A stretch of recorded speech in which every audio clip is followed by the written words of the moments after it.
I was thinking about something you said in the book. You said that if you were growing up today, you would have been diagnosed with being on the autism spectrum. And I was wondering, how would that have affected you? How do you think that would have affected you?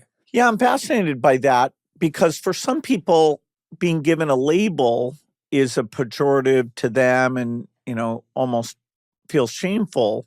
Although we know, being on the spectrum gives you, almost some superpowers of concentration that if you find the right place, it can be helpful.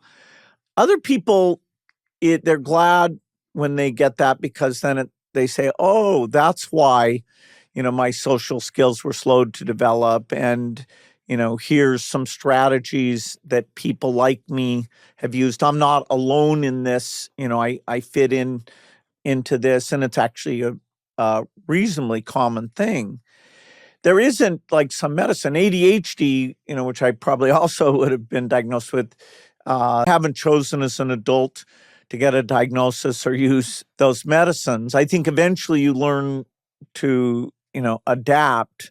I still kind of rock a little bit that when I'm thinking hard and without even knowing it, and it does bother people sometimes. And that's definitely kind of what they call self-stimulation behavior that, makes it pretty likely I fit into that diagnosis. I mean, if you say, hey, here's a kid who doesn't socialize at all, and you're, sort of destined to, never be good at those things.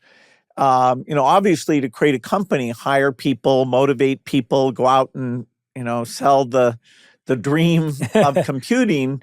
I've had to, even though I'm not a natural, develop a lot of social behaviors. And it might have discouraged me unless it was done in a very tasteful way. I think of that Dr. Cressy experience where he didn't make me feel terrible while enlightening me that I was wasting my time as well as my parents' time. Yeah. Did you continue therapy after that or ever go Yes, therapy again?